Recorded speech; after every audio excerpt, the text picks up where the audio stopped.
Bienvenidos a un nuevo vídeo del canal de piezas. Bien, voy a hacer un vídeo corto, pero que me parece muy interesante, contestando a una pregunta que me habéis dejado en relación a un vídeo que hice sobre sonido de fallo de la cadena de distribución en un motor de Opel 1600 CDTI por un tensor defectuoso.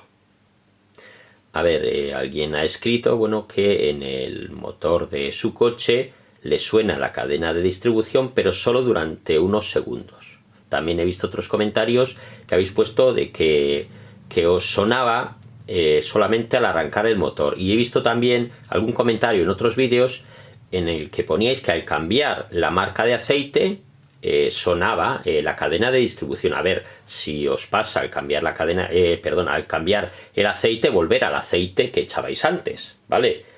Porque a veces, aunque sea la misma viscosidad, ¿vale?, los aceites pueden tener aditivos diferentes.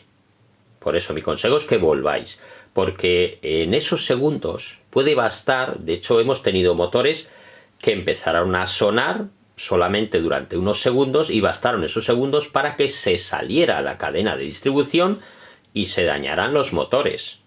Tanto, como digo, estos motores 1600 CDTI como motores de BMW N47. Por eso, si os pasa esto, no esperéis y consultarlo con vuestro taller de confianza, ¿vale? Porque estamos hablando de varios miles de euros de avería si se daña el motor. Y ya digo que bastan 1 o 2 segundos para que al estar destensada la cadena se salga.